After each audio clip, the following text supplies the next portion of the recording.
আসসালামু আলাইকুম, কেমন আছেন? আশা করি প্রত্যেককে ভালো আছেন। আবার আপনাদের সামনে একটি গ্রামারের গুরুত্বপূর্ণ টপিক নিয়ে চলে আসলাম, যেটা হলো জেন্ডার। হ্যাঁ, আপনারা অবশ্যই থাম্বনেলে ঠিক দেখেছেন। আজকে আমরা পড়তে চলেছি জেন্ডার, অর্থাৎ জেন্ডার কাকে বলে এবং জেন্ডার কত প্রকার। দেখেন, প্রথমে আমরা জেনে নিই যে জেন্ডার কাকে বলে। তার আগে আমরা একটি ছোট্ট রিকোয়েস্ট আপনাদের সামনে, যে আপনারা যদি ইউটিউব থেকে দেখে থাকেন তো অবশ্যই সাবস্ক্রাইব, এবং যদি ফেসবুক পেজ থেকে দেখে থাকেন তো অবশ্যই পেজটিকে ফলো করবেন এবং এর পাশে একটি লাইক দিবেন। তো চলেন বেশি কথা না বলি, দেখে নিই আমরা জেন্ডার কাকে বলে। দেখেন, জেন্ডার মানে হলো লিঙ্গ। জেন্ডার মানে লিঙ্গ। আর জেন্ডার কাকে বলে একটি আমি ইংরেজিতে সংজ্ঞা, ছোট্ট করে সংজ্ঞা লিখেছি, ওটা দেখেন, তারপরে আমি বাংলায় বুঝাচ্ছি। দেখেন, বলছে gender is a grammatical term, অর্থাৎ জেন্ডার হচ্ছে ব্যাকরণগত একটি শব্দ দ্যাট শোজ, যেটা দেখায় weather a noun or pronoun, যে কোনো নাউন বা প্রোনাউন ইজ মেল, পুরুষ, ফিমেল, মহিলা, বোথ, পুরুষ মহিলা উভয়, অর নেদার, নাকি কোনোটি নয়। অর্থাৎ জেন্ডার হচ্ছে গ্রামাটিক্যালি একটি শব্দ যেটা আমাদেরকে কোনো নাউন অথবা প্রোনাউন, সেটা কি মহিলা নাকি পুরুষ নাকি দুটোই নাকি কোনোটি নেই, এটা আমাদেরকে বোঝায়। ঠিক আছে, আর জেনে নেব জেন্ডার কত প্রকার। বলছেন there are 4 kinds of gender, there are 4 kinds of gender, gender 4 প্রকার। জেন্ডার কত প্রকার? 4 প্রকার। দেখেন এক এক করে দেখি। Masculine gender, feminine gender, common gender, neutral gender.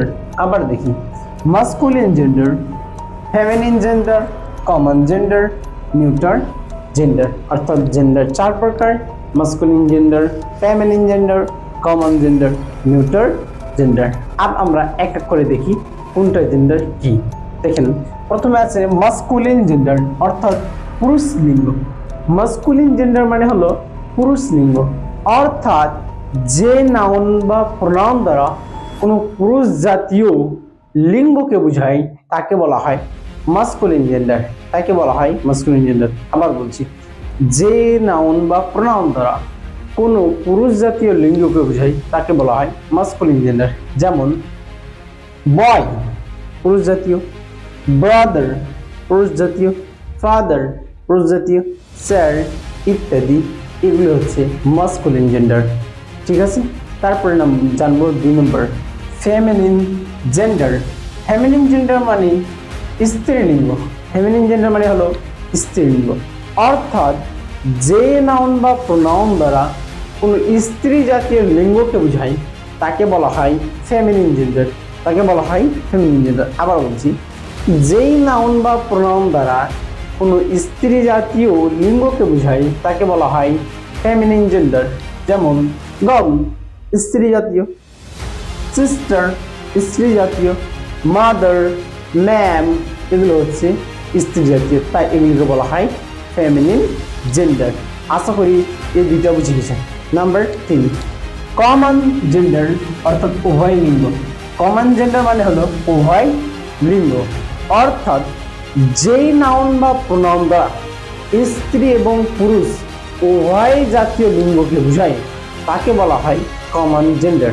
আবার বলছি, যেই নাউন বা প্রোনাউন দ্বারা কোনো পুরুষ এবং স্ত্রী উভয় জাতীয় লিঙ্গকে বোঝায় তাকে বলা হয় কমন জেন্ডার।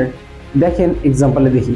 যেমন স্টুডেন্ট, স্টুডেন্ট যে কেউ হতে পারে, স্ত্রী জাতীয় হতে পারে, পুরুষ জাতীয় হতে পারে। টিচার শিক্ষক বা শিক্ষিকা, অর্থাৎ পুরুষ জাতীয় হতে পারে আর স্ত্রী জাতীয় হতে পারে। যেমন ডক্টর ইত্যাদি, এগুলোকে বলা হয় কমন জেন্ডার, এগুলোকে বলা হয় কমন জেন্ডার। তারপর জানবো নিউট্রাল জেন্ডার। নিউট্রাল জেন্ডার মানে নিউট্রাল জেন্ডার মানে হলো নির্জীব লিঙ্গ। নিউট্রাল জেন্ডার মানে হলো নির্জীব লিঙ্গ, অর্থাৎ যার জান নেই। যেমন যেই নাউন বা প্রোনাউন দ্বারা কোনো নির্জীব লিঙ্গকে বোঝায়, অর্থাৎ যার জান নাই এরকম লিঙ্গকে বোঝায় তাকে বলা হয় নিউট্রাল জেন্ডার। যেমন পেন কলম, কলমের কোনো জান নেই, এটাকে বলা হয় নিউট্রাল জেন্ডার। বুক বুক মানে বই, এর কোনো জান নাই, এটাকে বলা হয় neutral gender. Fan, table, chair, mobile ইত্যাদি এগুলিকে বলা হয় নিউট্রাল জেন্ডার। আশা করি ভিডিওটি দেখে লেগেছেন। যদি ভিডিওটি দেখে ভালো লাগে তো অবশ্যই লাইক, সাবস্ক্রাইব এবং ফলো করে রাখবেন। এবং যদি কোন টপিকের উপরে আপনাদেরকে ভিডিও চাই ওটা আপনারা অবশ্যই কমেন্টে লিখে পাঠাবেন, আপনাদের জন্য ওই টপিকে ভিডিও বানাবো। Thank you, wait for another video. Thank you, have a good day.